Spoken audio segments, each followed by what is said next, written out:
Drop side is still the same one. Okay.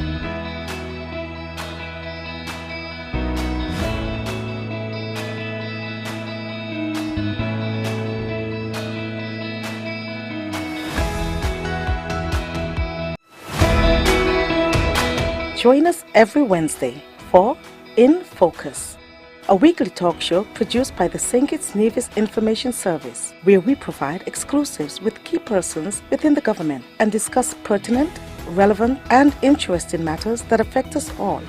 Tune in every Wednesday, live on ZIZ Radio and streamed live on Facebook at SKNIS Media and ZIZ Online. InFocus, your government, your business.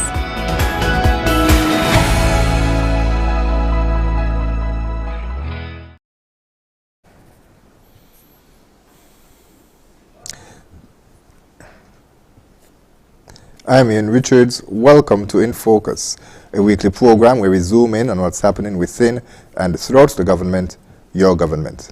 The Ministry of Agriculture has laid out its 2024 work plan as it moves to achieve the 25 by 25 agenda set by the Caribbean community.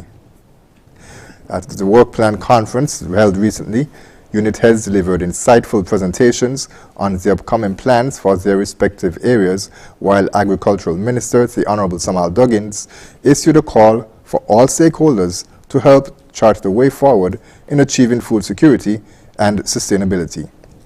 Joining us today to discuss the journey to the 25 by 25 agenda is Jeanelle Kelly, Director of Agriculture. She's joined by Mr. Randel Thompson, Director of Marine Resources. And later we'll be joined by Chaira Flanders, Communication Lead in the Ministry of Agriculture. Stay with us as we delve into your government, your business.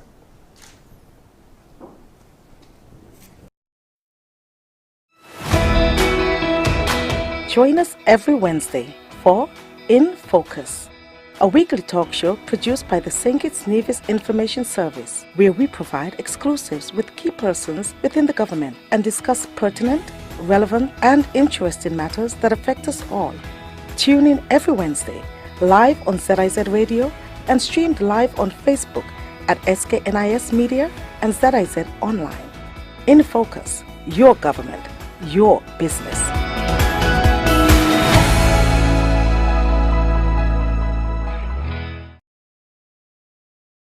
Allow me now to introduce Ms. Kelly, who is the Director of Agriculture, and Mr. Thompson, who is the Director of Fisheries. Welcome to InFocus.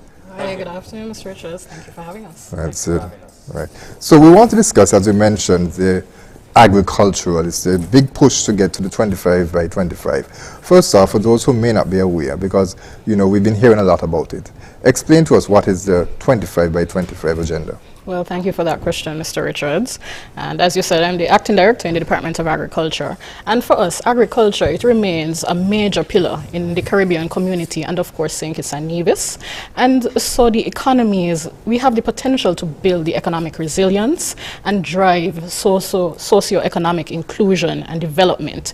And so one of the ways we see to grow agriculture is this 25 by 25 agenda that you've been hearing so much about, and we've been working assiduously towards it.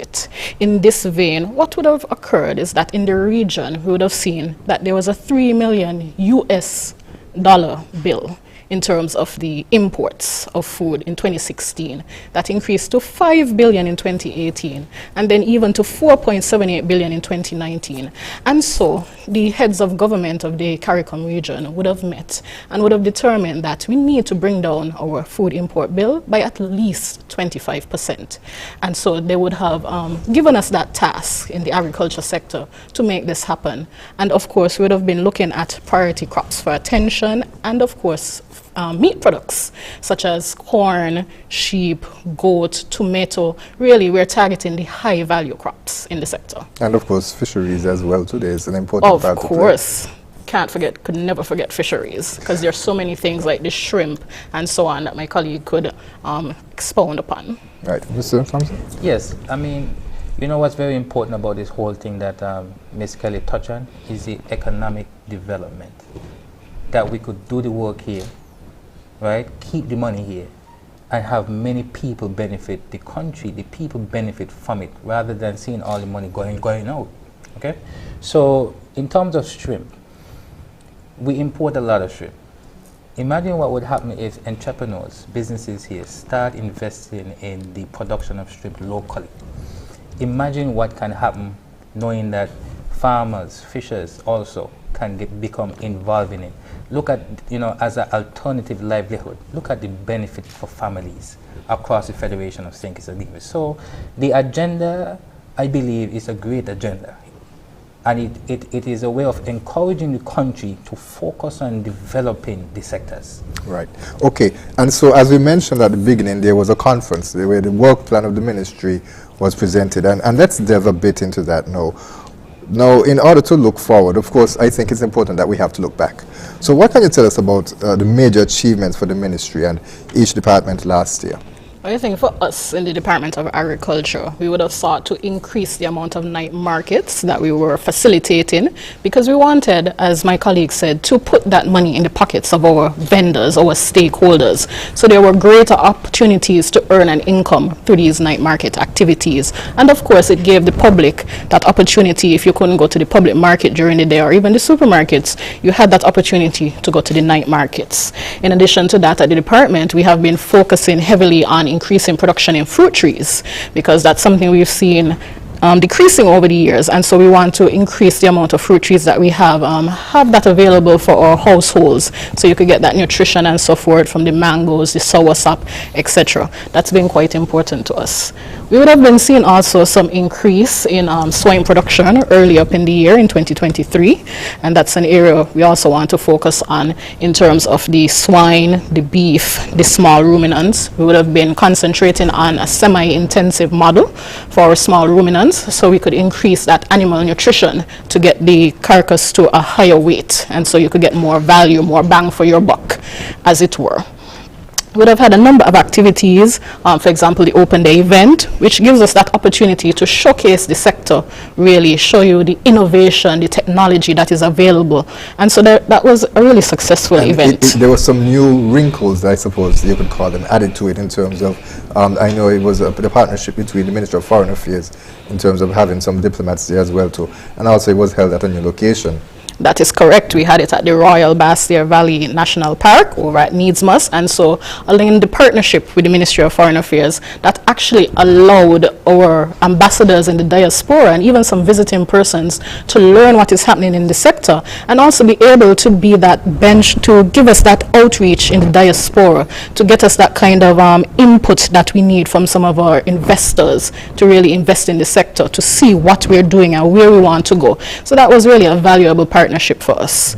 We've been collaborating with institutions such as ICA, the Inter-American Institute for Cooperation and Agriculture. We've been working with them in terms of rabbits, giving that type of training that is needed in terms of cage building, the nutrition and so on for the rabbits, because that's one of the alternative proteins that we've been focusing on, in addition to what we know, the traditional sheep and goat, etc. So that's one area we would have touched on. We've also been working with CARDI. They do research, the Caribbean Agriculture Research Development Institute, and so of course we would want to focus on a crop like sweet potato. That's very important for us. We would have been having a few issues with the tuberization, and so we've been working with them to advance that crop and so forth. So we've been really doing quite a bit of work on the ground. Mr. Thompson, major achievements from 2023? Yes, major achievements, I would say, in the fishery sector for the Department of Marine Resources, I would say, is the government allocating funds, and to see us being able to renovate the Bastyr Fisheries Complex in terms of getting it, a new facelift. It was painted, right? And also the Old Fisheries Complex. We would have seen new equipment going into the Old Complex as well, right? because what our plan is there is to make it into a fisheries depot where the people of the local communities can go there and purchase fish that has already been processed, right? So they could have fresh fish there. So that work would have been done, the building would have been painted, and I thought that that was a good achievement for us last year. This also would include the continued support of the government to support the fisheries, our fishers, right? We would have been making gears available to our fishers, right? Gears that they couldn't get. And when you say gears, give us some examples. Gears in terms of fish pot wire, gears in terms of ropes that they can use for the fishing operation. We would have sourced them, have them at our department where they're able to purchase them. And this goes a long way to keep our fishing operations going. So that was a big plus for us, our continued support of the fishing sector. And last year as well, we would have had Fisheries Week within St. Kitts and Nevis. We celebrated Fisheries Week where we promote the fishing sector. That's new. Yeah. Well, it's not necessarily new, but it hasn't been as consistent. So there was new impetus added to it. Yes. St. Kitts and Nevis. Right. Because it is important, because that is the point in time where we showcase our fishers. That is the point in time that we show our respect and love. We say, you know, fishers, we are thankful, right? And we're going to put you at the forefront for this week, celebrate with you. Fisheries Week. So we were able to do that and also talk about and express to the general public about the issues that the fishery sector face, the marine sector face. So last year was a step in the right direction, but we're looking forward to this year to do major things. What are some of those issues, just very briefly, that the fishers face? One of the issues that when I say fishers, the marine sector. Right. One of the issues that we face is what we call ghost fishing. And ghost fishing is where, for instance, fish pots are being lost. Even though fish pots are lost, it doesn't mean that the fish pots stop fishing. The fishers may not be able to retrieve his fish pot, but the pot is in the water, still catching fish for a long time, continuously. All right, and that could do major damage to to marine life and the marine sector. So that's something that we want to focus on even this year, to use biodegradable twine with a trapdoor. That this biodegradable twine would cause the door of the fish pot to fall off if they get lost, and allow our fish and so on to get out, be released. Right. Yes. Okay. And we go back to the work plan now. Tell us a bit about the event in terms of how it was structured. You know, was it facilitated by someone, or who presented at the conference there? Well, certainly the Ministry of Agriculture would have facilitated the event, whereby we would have made a presentation to our stakeholders, a subsection of our stakeholders, given the information in terms of our 2024 plans for the sector. And so we would have had presentations made by the Director of Marine Resources and some of his colleagues on what's happening in the marine sector. And of course, from the Department of Agriculture, we would have had our program leaders presenting on the work plan for what we look to do for the crop subsector and the livestock subsector this year. And the target audience?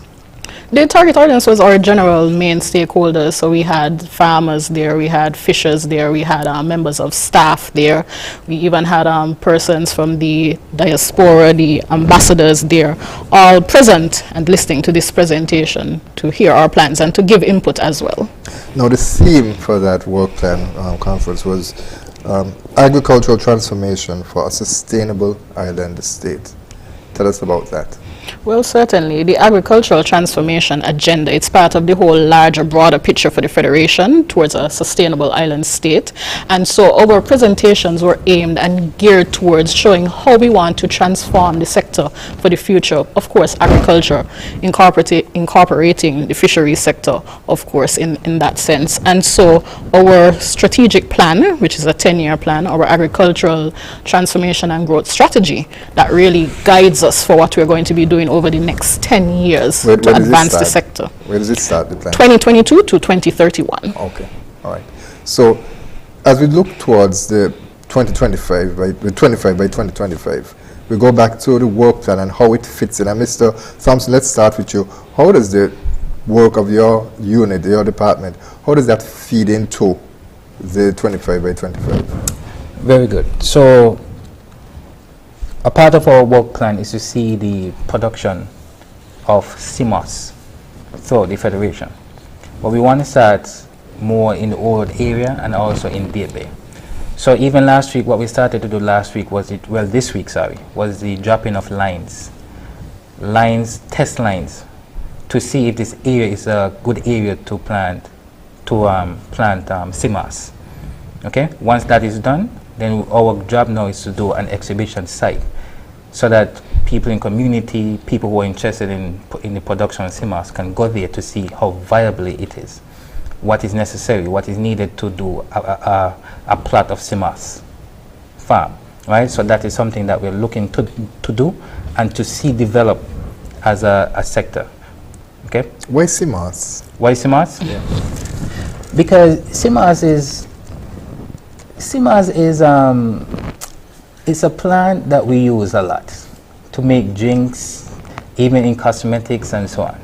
But we would have also seen that CMOS in St. Lucia and so on, they have done it where they're able to even, do it on a commercial scale and have it exported, right? And here we would have seen, how much we use CMOS for drinks and other uses.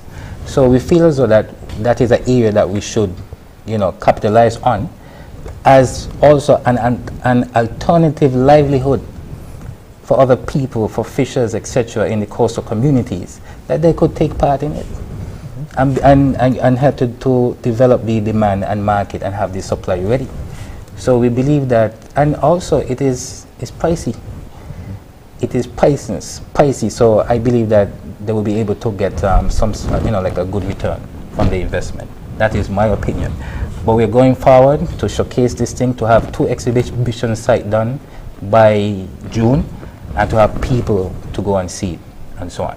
So CMOS is a big deal for us going forward, as well as aquaculture. What we're looking to do is to have a land-based aquaculture facility constructed here. And our plan is to have it done this year. We need to get going on that. Let me just interrupt you for those who may not understand what aquaculture entails. Aquaculture is growing a fish, starting from egg, or even the use of fingerlings, as we would call them, fingerlings. And we're able now to feed them and watch them grow to a size that we're able to sell them to the public for consumption. And that is what aquaculture is.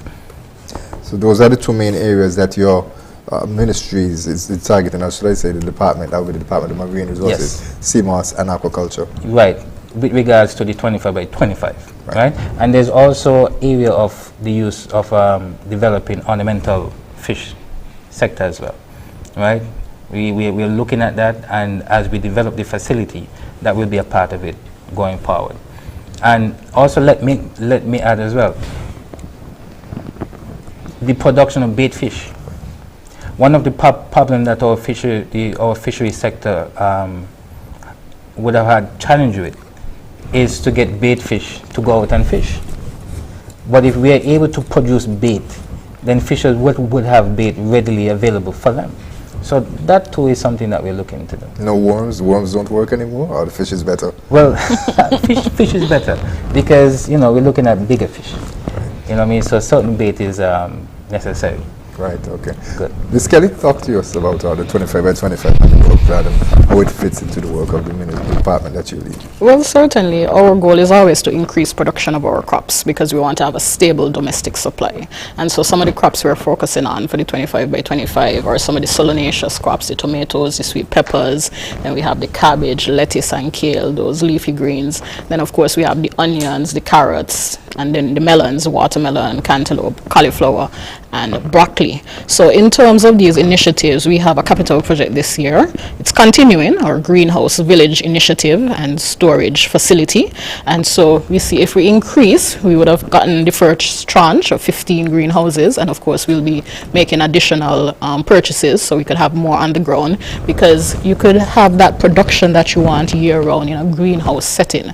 because you could make the temperature settings and so forth and really make those adjustments. And so greenhouse villages, that's one of the ways that we see we're going to increase our crop production to move us forward. We have a project for agricultural mechanization. So we would have recently gotten 2 tractors last year to add to our fleet. And so we would have had less instances and mitigated in terms of land preparation. And so that has been going quite well now that we've added these 2 additional tractors. And so under this project, we want to look to get now more implements, so things like harvesters, so you no longer have to harvest the carrots on your hand and so forth. So we want to get those too. If we mechanize the industry, it could make it less labor intensive for our farmers, and there's more time that you could dedicate to other activities on the farm.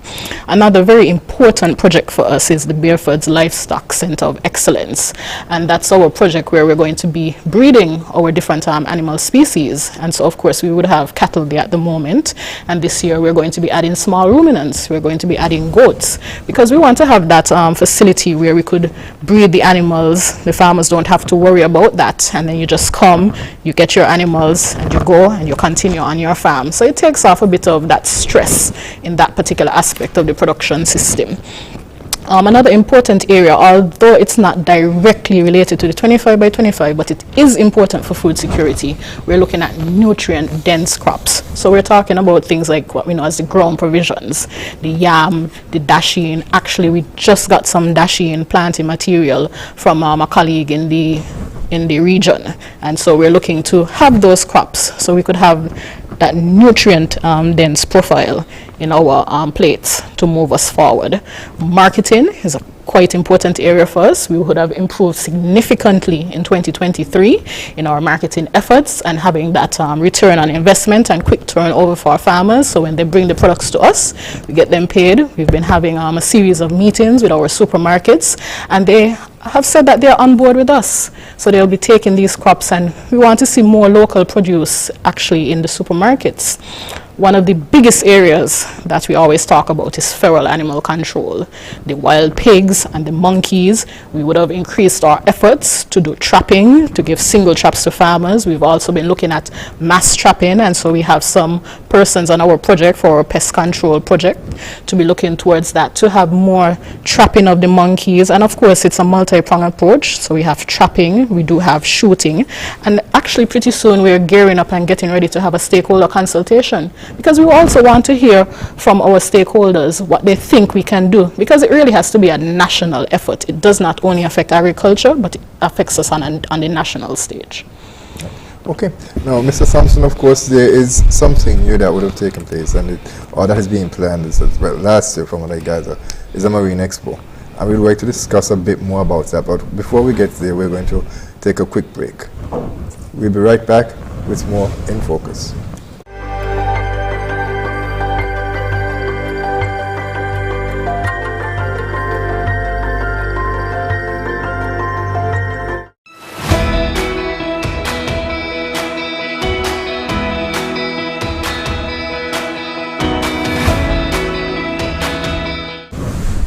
Welcome back to InFocus. We continue our discussion agriculture and the push towards meeting the deadline for the 25 by 25 agenda.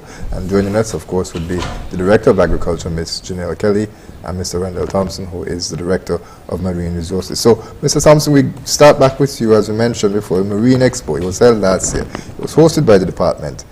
Tell us what an event of that nature would look like. Good. So, the Marine Expo, the purpose of it is to promote the blue economy, because not many people in our country really understand what the blue economy is about. I mean, you know, the blue economy, it can bring forth energy, pharmaceuticals. Before you continue, explain what the blue economy is for those who don't know. Good. So the blue economy is the use of the ocean sustainably in order to promote, to build economic growth. Right. That is what the blue economy is. And so you are outlining areas where persons can benefit from it? Yes, people can benefit from oil and gas. People can benefit from telecommunication in terms of the running of, subsea cables. There are fees that can come from that, if possible. Right? There are many ways. There are the boat charter companies, the ferries. There are many ways that a country can benefit from the blue economy, and we want to promote that. Show the country, listen, these are areas where we can start to invest in. A young man can come and say, you know what, I want to run a ferry between St. Kitts and St. Martin. You will see where you could get a boat from. You will see what boats are best. All right? Also, the local companies who want to continue to promote what they do, they would be there at the expo. Regional companies, let's say a boat building company in St. Martin, St. Thomas, who may want to do business here, that would be possible in terms of networking. All right? And also the information that our young people, our entrepreneurs see, we could start to do things here, such as boat building, building of sailboats. But you have to get in touch with information, and this Marine Expo, this is what it's about. Amen. I would like to see our politicians, our ministers, walk onto a new brand boat, a new brand sailboat. Let them see what the sailboat industry is about, and that our country is missing out on having that type of sector being developed. And so, as mentioned, it was something that you spoke about last year. It's something that, you came up with. And so, tell us a bit about some of the advantages now, as you just outlined some in terms of specifically boat building and some of the new initiatives that can take place. But let's talk specifically as it relates to fishers, because I believe that is the area that most persons are involved in. Right. Now, those areas that you mentioned are new and certainly something that persons can explore. But tell us a bit about the existing persons now who are involved in fishing. How such an expo would benefit them? And it would benefit them based on also products, fishing equipment. These things will be, you have companies here displayed new equipment, new fishing supplies, things that they could use for their boat. These things would be on display. So they're able now to go and get that type of information. How else would they benefit? Our fishers now have to move from the type of boats that they use. It's time for bigger boats, because we now have to be fishing further out in the ocean. So the type of boats that we know that have been used for centuries can't be used anymore if they're going to be fully productive. So we're looking at bigger boats. We're looking at our fishers seeing what they can get. So, and this expo is there. If people know and people see, and they become aware of what they can do, then that drives transformation. And so, conceivably, you think an expo like this would run for how long? I'm looking for 2 days. 2 days. Okay. 2 days. We have regional people here, international people here, and we're targeting the month of August. Okay. Good. So, in terms of building up now, as we speak about the persons who go out and fish, there is a program, the Fisher Capacity Building Program. Can you tell us where does that fall under the marine sector transformation strategy? Okay, good. This is very important. Why? Because the government has been investing in the fishing facilities. They have money to, construct the Deep Bay Carp building. There's funds that have been there to renovate Old Road and so on. So, as we invest in this sector, we also have to now upgrade our fishers. And this program is where fishers are able to go out, it could be in a different, more developed country, and acquire information about the fishing sector maybe in the US, maybe in Japan, maybe in Canada. Let them see how fishing is done. Let them see how fishing is also being regulated. Let them see how carps work. Let them see the types of boat used. So when they reach back now, their minds, their horizon is far different to help to drive the change going forward. Okay? You can't transform unless the people who will benefit are transformed. So we want to transform our fishers, and this is what this capacity building program for fishers will be about. And importantly, it's also very useful to get younger persons involved in fishing as well, so they have to see it as something that is viable. Talk to us a bit about that. Good. Young people, so this will also help young people to know how they can further develop and find a place in the fishing sector. Okay. Another program that would also be in line with this, we are hoping to develop something with STEP, that we could have young men who are interested in fishing be able to go out with the older fishers, or the more experienced fishers, to start to learn the techniques, the whereabouts, how to do this, how to be a part of the fishing sector, like being a fisher, right? And from that now, being a part of this program now, they're able to learn what's happening further afield to better equip them going forward. So this is how we would also benefit younger fishers, because that is one of the problems that we have, is that we don't have a high rate of new entries. But now we find that there's a lot of retirees. So our labor force in the fishing sector, full-time, has been going down. But now we need more full-time fishers, more young people to get involved, and this program will help to equip them as they go forward. And that goes back to what we were mentioning in terms of having the older persons pass on the skill set to the young people. Yes, definitely.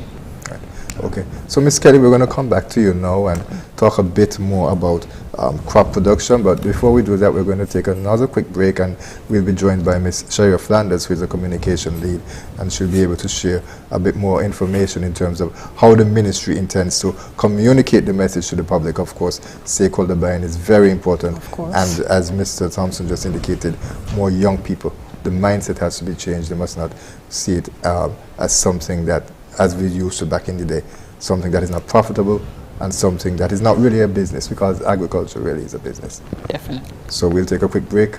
We'll be right back with more In Focus.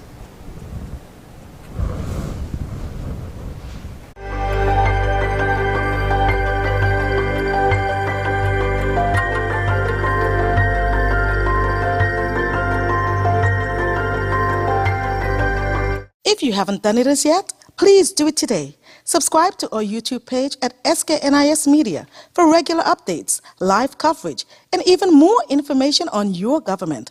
While you're at it, like, share, and interact with our Facebook and Instagram pages at SKNIS Media and SKNIS Info.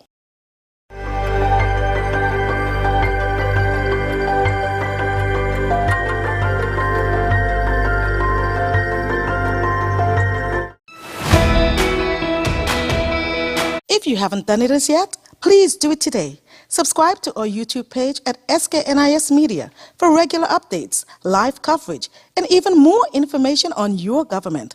While you're at it, like, share, and interact with our Facebook and Instagram pages at SKNIS Media and SKNIS Info.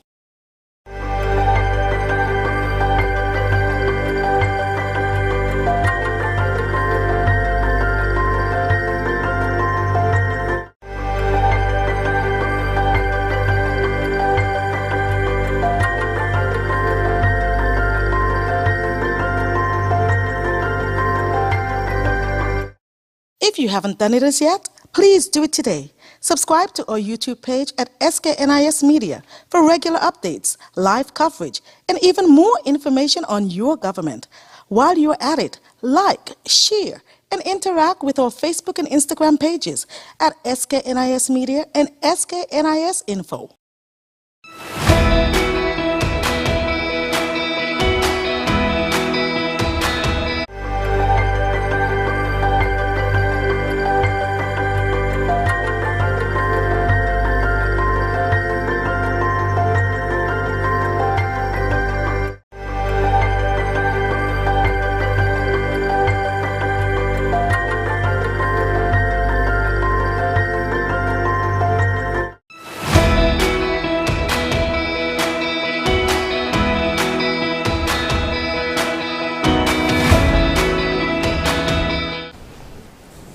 Welcome back to In Focus as we continue our discussion on the Agricultural 2024 Work Plan. And as mentioned, we are now joined by Ms. Chaira Flanders, who is a communication lead within the Ministry of Agriculture. Ms. Flanders, welcome back to In Focus. You've been here before. It's always good to have you. Yes, I have been. Thank you for having me, Ian. It's always a pleasure. And Ms. Kelly is still with us, who is the Director of Agriculture. So, Ms. Kelly, as we spoke about earlier, and I want to touch on the food import bill, because you gave some figures in reference to CARICOM, what it was like in the region. But I want to hone in specifically on the number here in St. Kitts and Nevis. And I'm looking at the food import bill, and persons who are looking online or looking live on television, they would have seen some of the infographics that indicate what those numbers are. And so just for the benefit of those who listen on radio, I'm going to go through them. In 2018, we had $191 million, and I'm just going to round it off. Sure. So we're going to stick with 191 in 2018, and this will be the import bill. In 2019, it fell to 183. Now, of course, we know in 2019, we saw the onset of the COVID-19 virus. In 2020, it was 175 million. In 2021, it was 164. So the trend is going downward, the impact of COVID-19, as you mentioned. But then in 2022, it jumped back up to 197 million. Borders are now open, more trading is taking place. So it's important for the ministry, as you mentioned, to tackle that. The goal is to reduce it by some 45 million, essentially. Tell us a bit about how that will work. All right, so in terms of our food import reduction plan in line with the 25 by 25 agenda, for example, in the livestock subsector, we're targeting poultry. That is the #1 imports in terms of meat and poultry. You know, we love our chicken here as Skititians.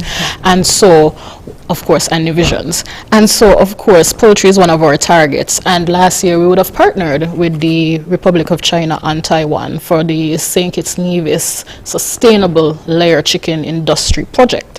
And so that is going to help us with our layer chickens. We're going to be advancing our egg production. You know, there are a certain time of year, maybe around December, 1 or 2 other times where we have a little bit of a shortage, and so we really want to maintain our domestic production and even, if possible, export. And so layer production is one area that we're working on. We have also been working on broiler production. We recently had a consultant here in the Federation who would have visited with us and our farmers, gave some training to our extension officers and to our farmers, advised on nutrition and so forth.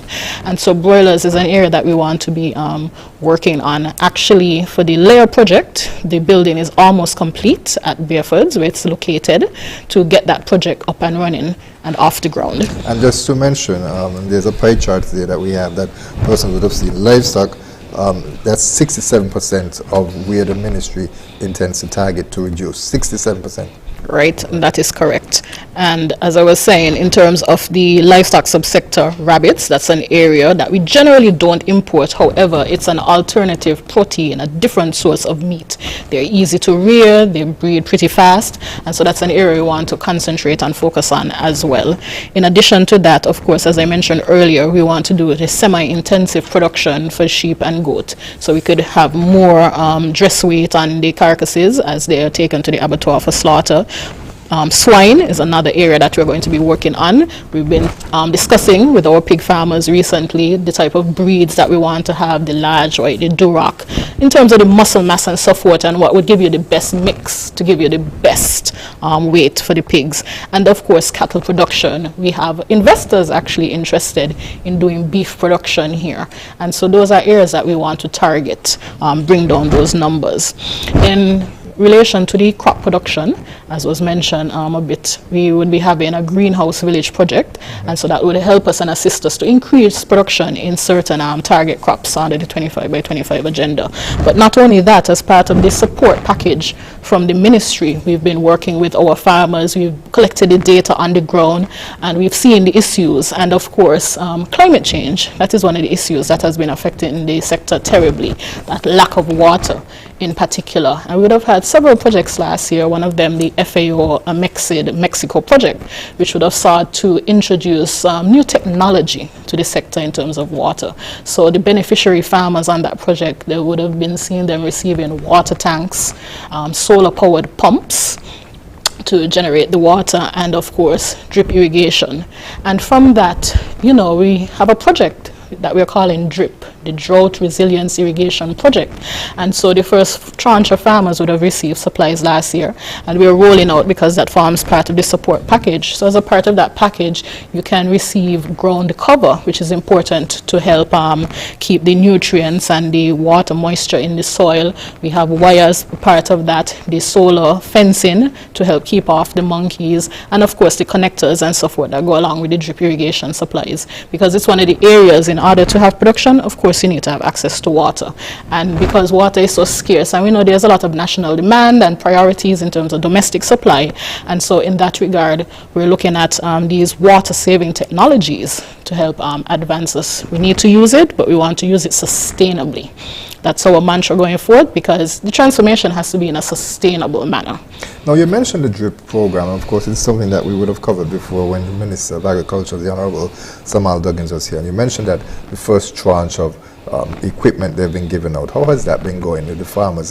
Have they been really taking advantage and using the equipment that was given to them so that you can get a good assessment in terms of how the project is going and how it could move forward?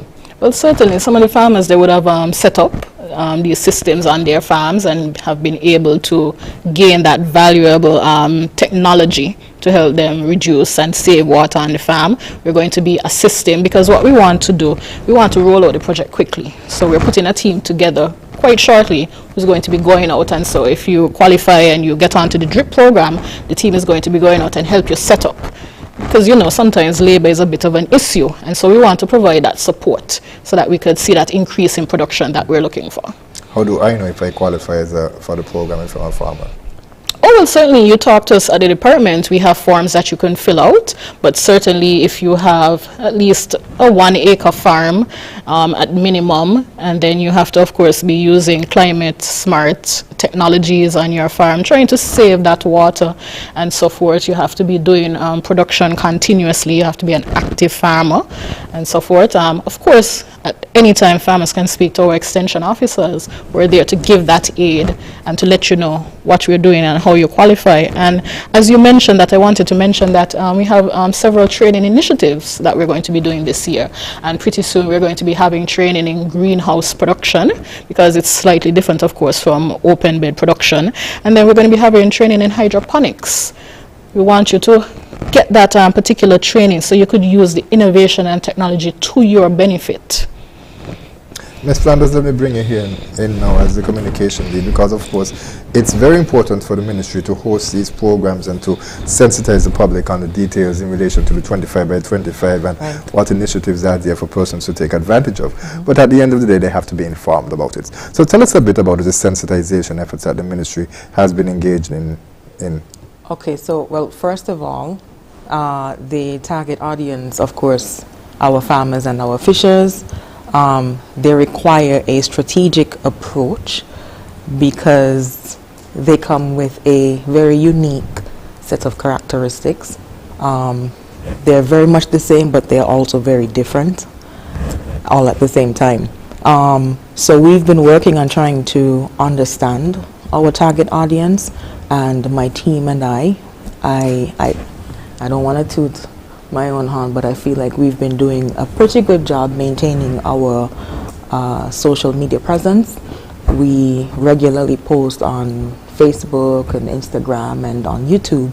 However, we do recognize that many of our farmers and our fishers, or food producers as I like to call them, because they could also include our agro-processors, many of them may not be too in tune with social media platforms.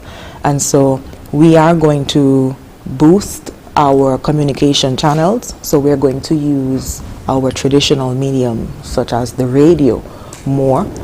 And we had brief discussions about revamping our radio program. We have one that is at ZIZ, that is our AgriScope program, but we are working to, in the first quarter of 2024, revamp that program so that we can reach a wider audience. We don't just want it to be our food producers, we also want to include the public in many of the decisions that we are making as technical officers, policy makers, And because of the 25 by 25 agenda plan, we want to ensure that our backyard gardeners are also involved. So we're going to be using as many of these resources as possible to reach our target audience. Not only that, but we have recognized the importance of our extension services unit. And our extension services unit has what we call field agents.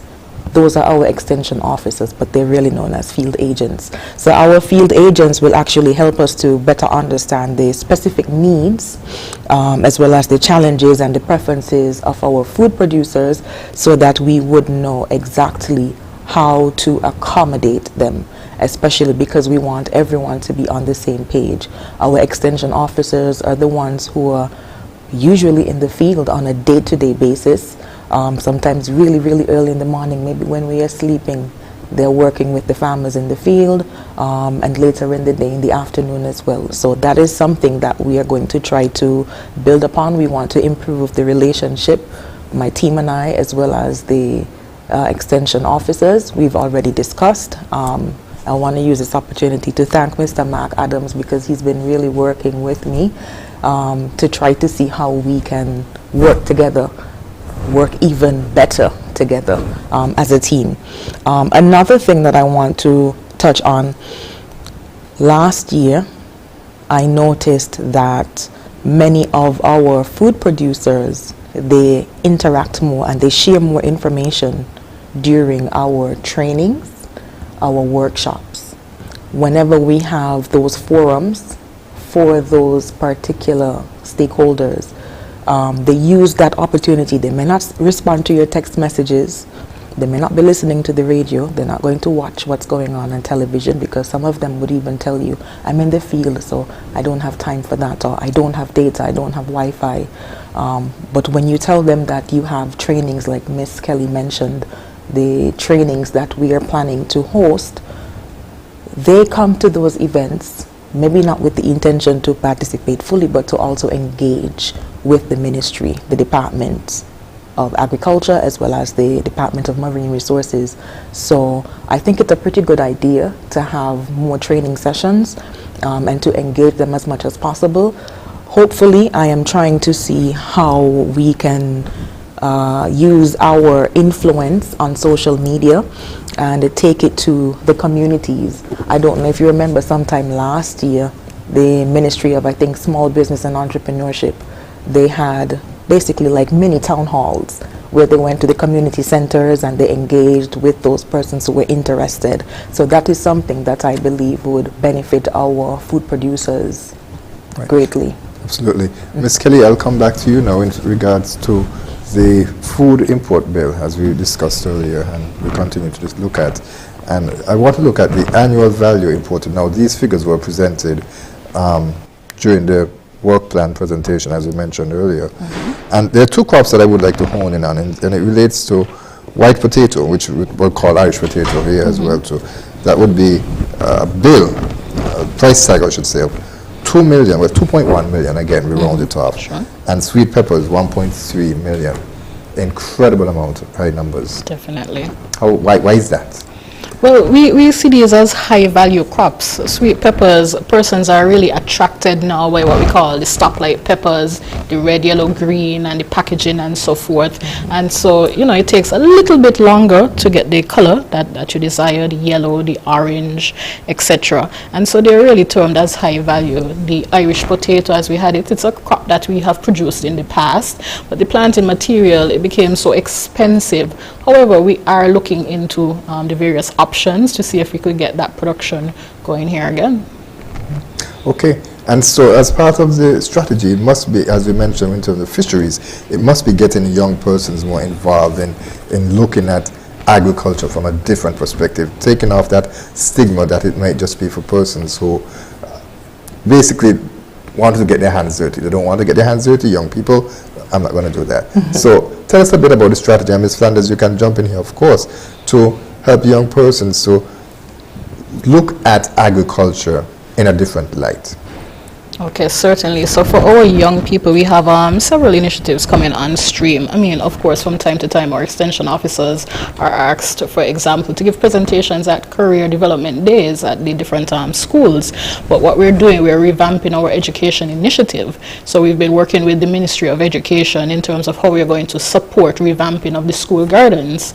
Of course, it gives the students that opportunity to get acquainted with crops and, to some respect, livestock at an early age, get that love, understand the value of what they're growing and so forth, you know, the school. And I think they really take pride, because when we had those school garden projects, the students, they would work pretty hard on growing the crop, and then when they sold them and they got those returns, and then they were able to, for example, buy something for their classroom, they were quite pleased with that. And so we really want to foster that love and appreciation for agriculture at an early age. And as mentioned, we're working with the Ministry of Education and Ministry of Youth. We've been having discussions with them as well, because we've all had the similar thought that we want to work with young people and really advance agriculture out in the sector.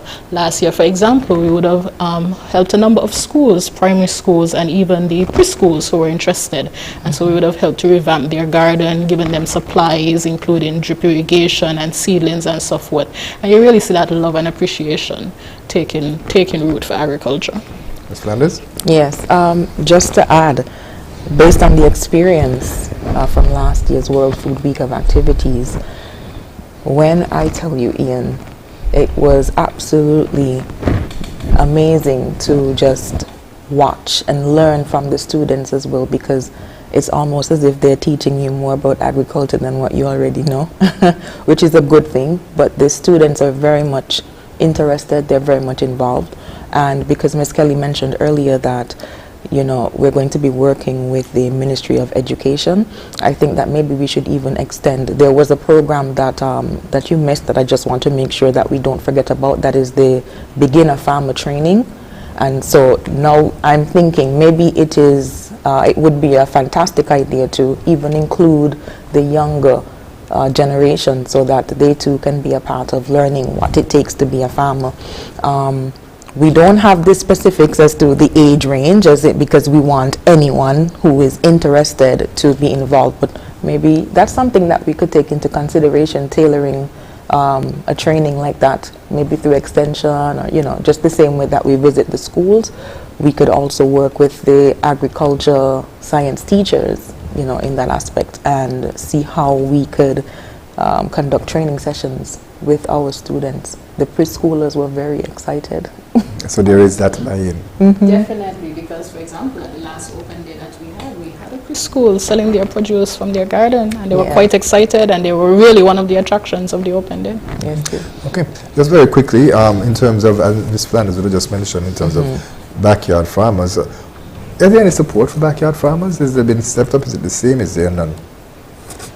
Okay, in terms of our backyard farmers, of course, we also do support initiatives of that nature, because we want to foster that growth within the communities and so forth. So we've had a number of associations approach us, for example, not quite backyard, but community space gardens, to revamp those. And so we give that support where needed, when necessary, for the backyard gardeners. We have different programs throughout the year that we give that type of support.